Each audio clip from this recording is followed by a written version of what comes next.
자, 여러분 5월달 우리 가정의 달을 맞이해서요. 오늘 행복한 가정 그리고 건강한 교회라고 하는 제목으로 은혜의 말씀 나누겠습니다. 같이 한번 따라하시겠습니다. 행복한 가정, 건강한 교회. 행복한 가정, 건강한 교회. 할렐루야. 네. 하나님께서 이 땅에 친히 세우신 두 개의 기관이 있습니다. 첫 번째는 가정이고요. 두 번째는 교회입니다. 특별히 여러분, 가정은 사회 공동체에서 가장 기본이 되는 게 가정이고요. 가장 근간이 되어지는 게 가정입니다. 그래서 마치 샘물이 강을 만들고 그 강이 흘러서 바다로 흐르듯이요. 그 가정이 행복하고 건강하면 그 사회 공동체가 건강하고요. 그뿐만 아니라 하나님의 세우신 교회가 가정이 행복할 때 또 교회 동안 행복하고 건강하게 세워지는 줄로 믿습니다. 아멘. 그래서 가정과 교회는요, 운명 공동체예요. 운명 공동체. 한 몸이라는 거예요.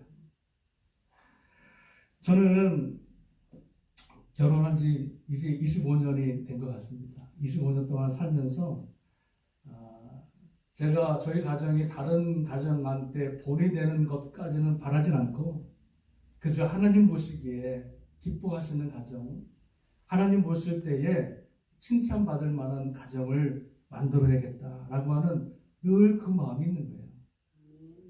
이 행복한 가정은요, 그냥 되는 게 아니거든요. 그냥 결혼했다고 행복한 가정을 이루는 것이 아니라 행복한 가정을 이루도록 우리의 부단한 노력과 의지와 결단이 필요한 줄로 믿습니다. 특별히 행복한 가정을 이루기 위해서는 그 가정 안에 있는 구성원, 남편과 아내의 관계가 좋아야 되고요. 그리고 행복한 가정이 되기 위해서 그 남편과 아내가 행복할 때 진정한 행복한 가정을 만들어 나가게 되는 줄로 믿습니다. 가끔 보면은요, 교회 안에서는 천사야. 근데 집에만 가면 마귀로 변하는 분들이 계세요. 교회에서는 천사같이 하시는데 내 삶이, 내 어떠한 모습이 변화되지 않아서 가정에서는 그냥 너무너무나 다른 모습으로 살아가는 것 때문에 얼마나 가정이 힘들어하는 그런 모습들을 제가 많이 보게 되어집니다. 그래서 어떤 분이 이런 질문을 했어요. 조사를 했어요. 다시 태어나도 지금 살고 있는 남편과 아내와 결혼하겠습니까? 질문했다 그럽니다. 조사했대요. 그랬더니 많은 분들이 뭐라고 대답했을까요? No! No. 한평생 내가 비유 마치고 고생했는데 또 결혼해서 내가 평생 어떻게 또 사냐? 다 노했다는 거예요. 그럼 여러분에게 질문할게요. 여러분 다시 태어나도 지금 살고 계시는 남편과 아내와 같이 또 사시겠습니까? Yes. 대답이 없어요. 생각해보고 yes. 왜 우리가 yes 해야 되는지 아십니까? no 아니고? 왜냐하면 다시 태어날 일이 없기 때문에. 다시 태어날 일이 없어요. 여러분 걱정하지 마시고 그냥 하나님 앞에 아멘 yes 하시기를 주님의 이름으로 축원합니다. 아멘. 정말 우리가 여러분 행복한 가정을 만들어야 돼요.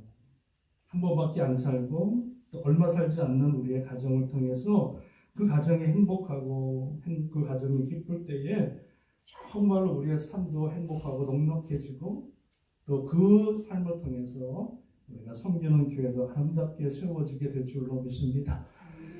이민교회, 이민가정들 보면은 여러분 다 겉에 보면은요 다 멀쩡한 것 같은데 조금만 들어가 보면은요 얼마나 많은 상처와 아픔과 고통이 있는지 몰라요. 이게 드러내지 않아서 그렇지요. 조금만 들어가 보면 가정마다 얼마나 많은 말 못하는 기도 제목들이 얼마나 많은지 몰라요.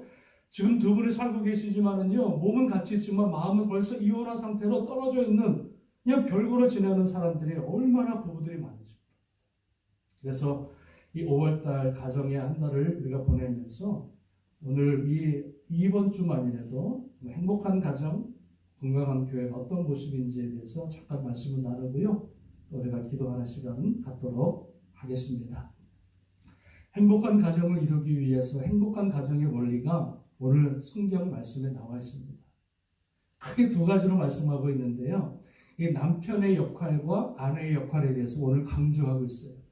행복한 가정을 이루기 위해서 남편의 역할과 아내가 역할을 잘 감당할 때 그 가정이 행복할 수 있음을 오늘 성경에서는 우리에게 말씀해 주고 있는 줄로 믿습니다.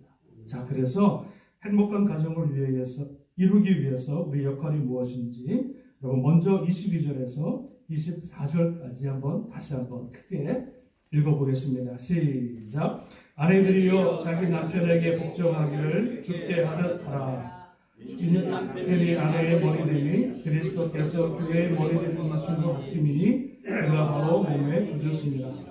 그러므로 교회가 그리스도에게 하듯 아내들과 범사에 자기 남편에게 복종할지니라. 아멘. 자, 먼저는요, 누구의 역할을 먼저 말씀하고 있냐면 남편이 아니라 행복한 가정을 이루기 위해서 아내의 역할을 먼저 말씀해 주고 있어요. 그 아내의 역할이 무엇이냐면요, 남편에게 복종하기를 주께 하듯 복종하라. 그리고 교회의 머리가 주님이듯이 그 가정의 머리가 누구다? 누구다? 남편이다. 이 말씀을 해주고 있는 거예요. 행복한 가정을 이루기 위해서 먼저 남편에게 그 역할을 먼저 말씀하지 아니하시고 왜 먼저 아내에게 그 역할을 말씀하셨을까요? 왜 아내에게 먼저 말씀했을까요? 왜 그런 것 같아요? 아내들이 문제가 많아서? 그렇습니까? 아니죠. 왜 행복한 가정을 이루는데 아내에게 먼저 주님께서 말씀하셨냐면 그 가정 안에서 아내의 역할이 그렇게 크다는 거예요. 행복한 가정을 이루기 위해서 남편보다 어떻게 보면 아내의 역할이 더 큼을 말씀해 주고 있는 거고요. 그리고 또 하나 창조의 원리를 보더라도 남자를 만들고 여자를 만드는데 그 여자를 만든 이유가 뭐예요? 아내를 만든 이유가? 돕는 배필로 만드셨다. 남편을 돕기 위해서 아내를 만든 거예요. 그러니까 바꿔 말하면 남편이 좀 뭔가 부족한 거예요. 하나님 만드셨는데 남자가 좀 부족해. 좀 연약해. 그래서 그 부족한 부분들, 연약한 부분들을 채우기 위해서 하나님이 여자를 만들어 주셨다는 거예요. 그래서 하나님께서 이 여인들에게 먼저 말씀하셨다. 근데 그 말씀하신 것이 뭡니까? 아내들이여 남편에게 복종하라 이렇게 말씀합니다.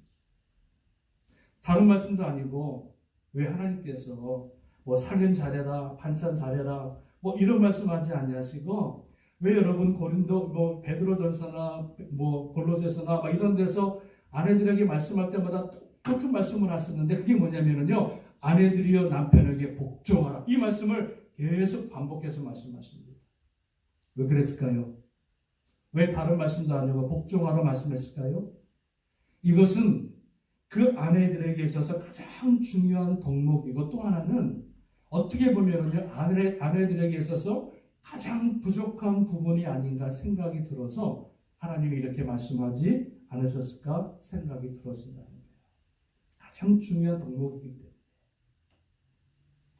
아내들에게 남편들에게 복종하라 이렇게 말하면은요, 아내들이요 기분 나빠요. 아니 지금 때가 오는 때인데 남편에게 복종하고 살아가냐? 이렇게 말씀합니다. 아주 기분이 나빠. 유교적인 관점에서 보면. 근데 오늘 성경에서 말씀하고 있는 아내들이여 복종하라 이 복종이라고 하는 것은요, 맹목적인 복종을 의미하는 것이 아니고요, 절대 복종을 의미하는 것이 아니라 그 말 속에는 무슨 의미가 있냐면 정말 남편을 사랑하고 기쁨으로 섬기는 순종을 말합니다. 뭐라고요?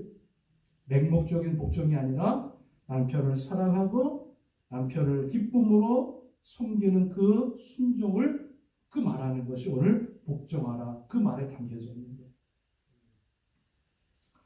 아브라함의 아내 사라는 아브라함을 부를 때 뭐라고 불렀습니까? 주라 불렀습니다. 남편도 아니에요. 자기 이것도 아니에요.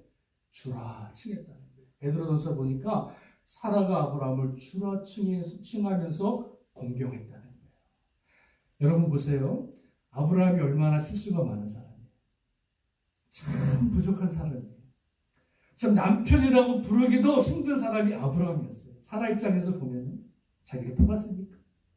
그런데 사라 그 아내는 그 아브라함을 가리켜서 내 주여라고 부르면서 그 아브라함의 부족함과 연약함을 드러내고 이런 것이 아니라 늘 하나님 안에서 남편을 주와 같이 섬기는 자세로 섬겼다.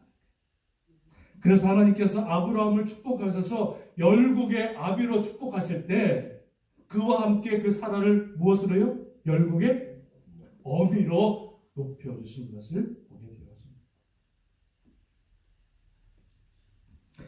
아내들이 남편을 믿음으로 세워주고 남편을 존경하고 그 남편이 존경받을 만한 일이 없다 할지라도 하나님 말씀에 순종하여 남편을 존경하고 올려주고 세워주는 그런 모습으로 살아갈 때 그 모습을 통해서 그 가정이 아름답게 건강하게 행복하게 세워지는 줄로 믿습니다. 어느 여인이 그랬다 그러잖아요. 남편이 너무나 부족해서 늘 집에서 보는 사람 앞에서 아이 바보 천치 이렇게 불렀대요 남편이.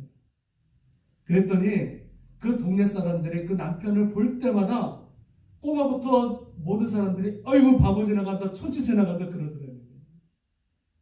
그래서 이 아내가 안 되겠다 싶어가지고 이사를 갔어요.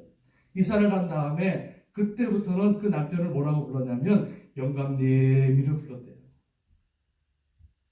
그랬더니 사람들이 하도 아내가 영감님 그러니까 이 동네 사람들이 무슨 소문이 났냐면 이 남편이 이 사람이 뭔가 큰 일을 하다가 은퇴하신 분이 아닌가.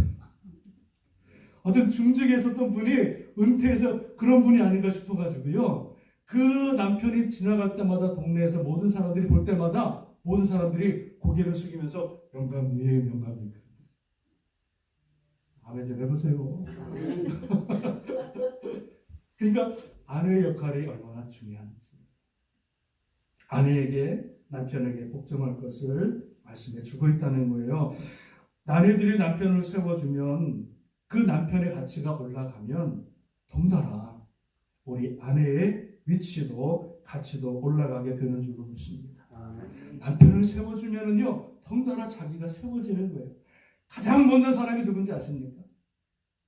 자기 남편과 아내를 흉보면서 얼마나 지질이 못났으면 자기 남편 아내를 흉보고 험담하는 사람 얼마나 여러분 비난하고 비난하지. 우리 가운데서는요 절대로 그런 일이 있지 않기를 주님의 이름으로 축원합니다. 하나님 말씀하셨어요.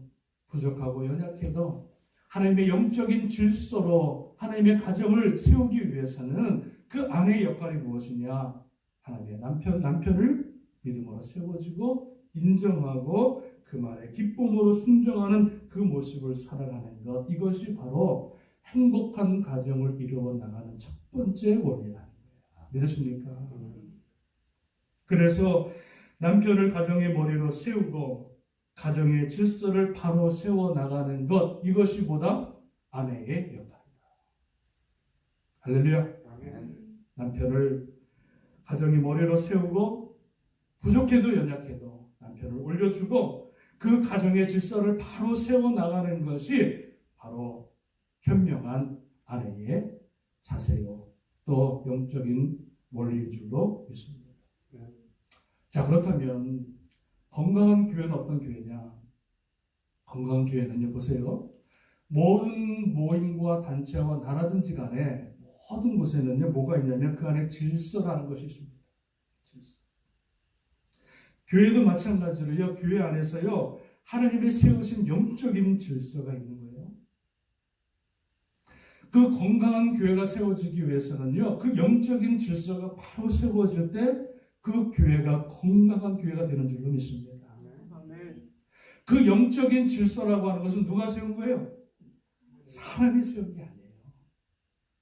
하나님께서 주의 종과 장로님과 권사님들을 세우신 이것은요, 사람의 어떤 투표로 인해서 세워진 것이 아니라 하나님께서 그 교회를 사랑하시고 아름답게 세워나가기 위해서 빛과 소금의 역할을 감당하기 위해서 영적인 질서를 세우신 거예요. 그래서 그 건강한 교회가 건강하게 세워지기 위해서는요, 그 영적인 질서가 바로 세워져서 그 세운 질서를 뭡니까? 인정하고 순종할 수 있는 그러한 모습이 있을 때 교회가 건강하게 세워지는 줄로 믿습니다. 자기와 안 맞는다고, 자기 생각 틀리다고, 생각과 틀리다고 그 영적인 질서를 무시하고 깨버리고 험담하고 뒤에서 욕하는 사람들,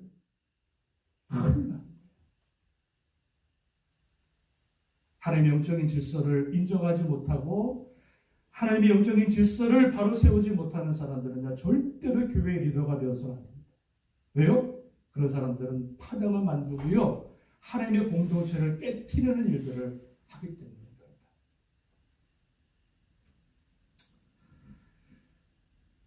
행복한 가정 그리고 건강한 교회를 세우기 위해서 첫 번째 원리가 무엇이냐? 하나님의 영적인 질서를 바로 세워나가는 것. 할렐루야. 할렐루야. 여러분의 가정이 정말로 남편들이, 가정들이 믿음으로 바로 서고 아내들이 그 남편을 존중하며 세워주며 가정의 한 머리로서 받들고 존경하고 또 뭡니까? 복종하고, 또한 우리 교회 안에서도 하나님의 세우신 영적인 질서를 인정하고 또 기도하면서 하나님의 나라가 아름답게 세워질 수 있도록 여러분의 수고와 헌신을 통해서 이 교회가 아름답게 건강하게 세워질 줄로 믿습니다.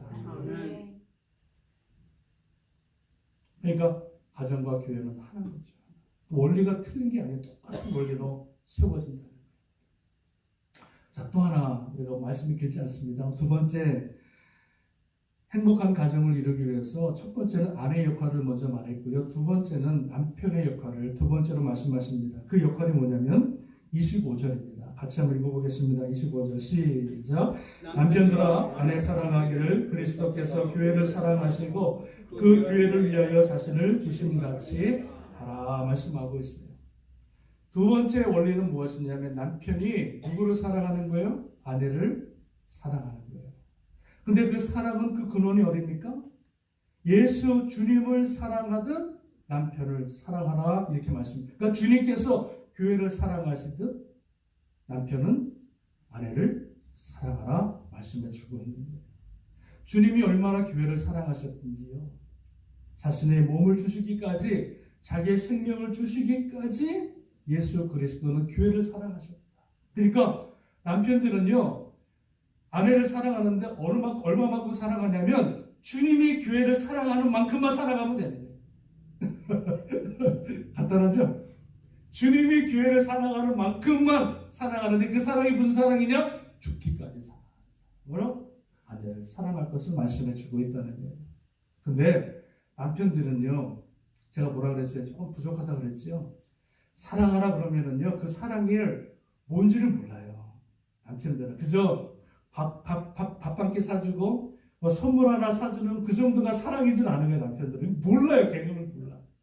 그래서 하나님께서 이 아내 사랑에 대해서 좀 더 디테일하게 구체적으로 말씀한 것이 뭐냐면 베드로전서 3장에 나와 있어요. 그거에 보면은 남편은 뭐 순종하고 복종하고 사랑을 말씀하시는데 좀 더 디테일하게 아내 사랑을 어떻게 해야 되는지 베드로 3장 여러분 7절에 말씀하고 있는데요. 제가 한번 읽어드릴게요. 어떻게 말씀하고 있는지. 자, 이렇게 말합니다. 남편들아, 이와 같이 지식을 따라 너희 아내와 동거하고 그를 더 연약한 그릇이요 또 생명의 은혜를 함께 이어받을 자로 알아 귀히 여기라. 이는 너희 기도가 막히지 아니하게 하려 함이니라. 이렇게 말씀해 주고 있어요. 자, 아내를 가리켜서 뭐라 그럽니까? 연약한 그릇이다. 연약하지 않은 분도 계신 것 같은데 연약한 그릇이라 칭합니다. 그 연약한 그릇은 뭐예요? 깨질 수 있는 그릇이라는 거예요. 아주 그 아내를 우리가 케어할 때, 대할 때 연약한 그릇과 같이 언제 깨질지 모르기 때문에 조심조심 살살 그 아내를 대할 것을 말씀해 주고 있다는 거예요. 막 던져도 깨지는, 요즘에 무슨 접시에 그게 코레? 코레 그거 아니라는 거예요. 조금만 쳐도 깨지는 연약한 그릇이 우리의 아내라는 거예요. 저는 개인적으로 글쎄요, 우리 교회 말고 이게 남편들이 아내들을 박대하는 사람들이 있어요. 연약한 그릇이기 때문에 막 군림하고 막 그냥 지배하고 막 자기 소유물로 여겨서요. 그 아내를 막대하고 막 무시하고 막 이런 사람들 가끔 제가 봐요. 아내를 막 무시해 자기가 올라가는 줄 아는 것 같아요. 잘못된 거죠. 특히 교회 안에서도요. 아내들을 대할 때 막대하는 분들이 계시더라고요. 호칭 같은 것도 그냥 막대하고 야야 막 거리고 너 막 거리고 막 그러면 안 되는 거죠. 그러니까 아내가 얼마나 연약한 정말 깨질 수 있는 그런 연약한 그릇이기 때문에 조심조심 다뤄야 되는데 말 한마디라도 좀 뭡니까? 부드럽게. 그리고 사람들 앞에서도 더 존중하고 존경하고 세워줄 수 있는 그런 남편의 역할이 필요한 것을 우리에게 말씀해 주고 있습니다. 사실 저도 잘 그렇게 못해요. 노력해야죠. 제가 예전에 저희 섬겼던 교회 장로님 내외가 계시는데요. 참 그분은 두 내외는 참 본이 돼요. 연세가 그렇게 많으신 분도 아니신데요. 늘 장로님은 그 권사님을 교회에서 권사님. 그리고 권사님도요, 그 남편 장로님을 향해서 장로님, 우리 장로님. 그러면서 그 두 분이 대화할 때나 행동하는 모습들이요, 너무너무 소프트해요. 남편 장로님은 아내를 그렇게 교회 안에서 잘 위해주고요. 말 한마디라도 젊은 사람들한테 본이 되고요. 그리고 권사님은 얼마나 남편 장로님을 잘 섬겨주시는지 젊은 권사님들이 그냥 그 권사님 볼 때마다 다 본이 되는 그 과정을 제가 보았어요. 남편들의 역할 중에서 우리 아내를 대할 때 깨질 수 있는 연약한 그릇이기 때문에 우리가 남편, 아내들을 잘 대할 것을 말씀해 주고 있습니다. 자, 근데 오늘 성경 말씀, 오늘 그 베드로전서 3장에 보니까는요, 그 아내들을 귀하게 여기라 말씀하고 있는데, 그 아내들을 귀하게 여겨야 될 이유 두 가지를 말씀합니다. 베드로전서 3장 7절에. 자, 그 아내가 귀한데 왜 귀하냐면, 첫 번째는 무엇이냐면, 그 아내를 귀하게 여겨야 되는 그 이유 첫 번째는 생명의 은혜를 함께 이어받을 자라, 이렇게 말씀합니다. 누가요? 아내가 누구냐면 내 생명이 하나님의 생명의 은혜를 함께 이어받을 자니 그는 귀한 자라, 이렇게 말씀해 주고 있어요. 이 말뜻이 무엇일까요? 여러분, 생명의 유업을 이을 자. 저와 여러분 지금 맺은 이 관계, 아내, 남편과 관계는요, 이 세상뿐만 아니라 주님 오시는 그날 천국에 가서도 그 관계가 이어진다. 아이고 죽으면 땡. 아이고 나 이제 끝났어. 그게 아니라 생명의 유업을 이을 자로 주님 오시는 그날까지 그 관계가 아름답게 이어지고요. 뿐만 아니라 하나님이 약속하신 생명의 그 말씀의 은혜, 그 은혜를 받는데 남편 혼자 받는 것이 아니라, 머리만 혼자 받는 것이 아니라 누구와 같이 받는다? 함께 이어받을 자. 공동 상속자라는 거예요. 아내가 부족하고 남편이 부족하고 그거 상관없이 아내와 남편이 같은 하나님의 은혜의 상속자라, 그 은혜를 이어받을 자라, 이렇게 말씀하시면서 그 아내를 귀중히 여길 것을 말씀해 주고 있다는 거예요. 그러니까 혼자 받으면 안 돼요. 유업을 같이 받아야 돼요. 좋으나 싫으나 그 유업을 같이 받아야 되는 거예요. 그래서 아내를 귀하게 여길 것을 말씀하고 있고요. 또 하나는 무엇이냐면, 아내를 왜 귀하게 여기냐면, 오늘 성경 그 말씀 보니까 너희의 기도가 막히지 않도록 하라, 이렇게 말씀하고 있어요. 너희의 기도가 막힌다는 거예요. 아내를 막대하거나 아내를 여러분 우습게 생각하거나 아내를 학대하거나 그러면 하나님 앞에 드려지는 그 기도가 뭐예요? 막힌다. 그래서 아내는요, 기도의 통로가 아내야. 아내에게 잘하고 아내를 귀중히 여길 때 하나님 앞에 올려드리는 기도와 그 예배를 응답하고 상달되어지고요. 아내를 무시하고 아내를 막 학대하고 막 살아가는 사람, 막대하는 사람들, 그 사람은 교회 나와서 기도해도 하나님의 그 기도 못 들으십니다. 그러니까 아내를 존귀하고 귀중하게 여기는 그 이유가 무엇이냐? 유업을 이을 자여 또 하나는 그 기도가 막히지 않도록 아내에게 잘할 것을 사랑할 것을 우리에게 말씀해 주고 있는 줄로 믿습니다. 성경에 나와 있지는 않지만 제가 하나 만든 게 있어요. 세 번째, 아내를 귀중하게 여길 세 번째 이유는 뭐냐면요, 저는 이렇게 봅니다. 나중에 남편이 나이 들어서 병들면 남편을 수발하고 똥오줌 치울 사람은 누굽니까? 자식 아니에요. 자식들은 양동 보내면 끝이거든요. 끝까지 남편을 받들고 그래도 똥오줌 치우고 끝까지 옆에서 돌볼 사람은 누구예요? 누구예요? 옆집 여자 아니에요. 교회 집사님 아니에요. 목사 아니에요. 누굽니까? 내 아내가 그래도 끝까지 나를 케어하고 도와줄 사람은 아내밖에 없다. 저희 장인어른 요번에 돌아가시는 거 보니까 그래도 끝까지 남편 곁에서 손 닦아주고 얼굴 닦아주고 몸 닦아주고 기도하는 그분은요, 장모님밖에 없으시다.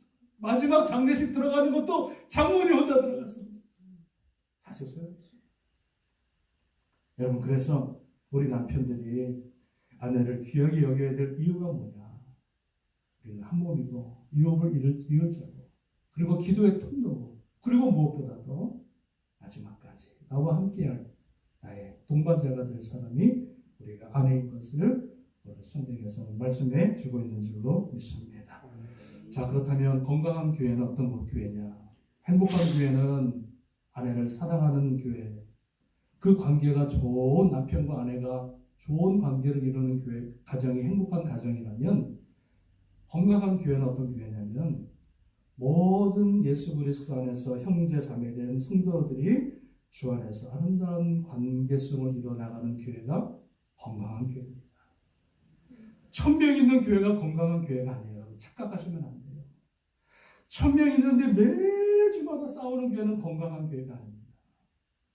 작더라도 작은 공동체라도 하나님께서 묶어주신 그 성도의 귀한 관계를 깨닫고 하나님 안에서 서로 존중하고 인정하고 사랑하고 덮어주며 용서하는 아름다운 사랑의 관계를 맺어 나갈 때 그 교회가 건강한 교회가 되어지는 줄로 믿습니다. 그래서 우리 교회 땅끝교회가 정말로 건강한 교회 되기를 원합니다. 성장하는 교회라기보다는 부흥하는 교회라기보다는 정말 건강한 교회가 되어서 하나님 마음을 시원하게 하고 정말로 성도들이 행복하게 기쁘게 교회를 다니고 예배하고 예배 후에 아름답게 주 안에서 서로 사랑하며 교제할 수 있는 그런 건강한 교회 될 수 있기를 주님의 이름으로 축원합니다. 여러분, 모든 성도들 또 아내들은 은혜의 통로, 기도의 통로이기 때문에 절대로 그 통로가 막히지 않기를 축원하고요. 주님 오시는 그날까지 아름다운 여러분 생명의 은혜의 통로에 그런 아름다운 모습이 우리 가운데 있어지기를 바랍니다. 결론을 맺습니다. 행복한 가정이 되기 위해서 두 가지 말씀을 드렸어요. 첫 번째는 아내 역할인데 무엇이었어요? 남편을 아름답게 세우는 모습. 두 번째는 무엇이었습니까? 행복한 가정을 위해서 남편이 아내를 주님을 사랑하듯 교회를 사랑하듯 사랑하고 위하고 존귀하게 여길 때 그 가정이 행복한 가정이 되는 줄로 믿습니다. 우리 건강한 또 교회, 정말로 주 안에서 영적인 질서를 인정하고 깨트리지 마시고 제발 뒤에 성당하지 마시고 욕하지 마시고 영적인 질서를 인정하시고 또한 그리스도의 사랑으로 품고 하나님과 용서하는 그런 교회 되어서 정말 이 5월 한 달, 이 아름다운 이 복된 이 한 달 정말 아름다운 가정, 복된 교회로 세워지고 주님 앞에 영광 돌릴 수 있는 저와 여러분 되시기를 주님의 이름으로 축원합니다. 축원합니다. 아멘. 할렐루야. 우리 기도하겠습니다.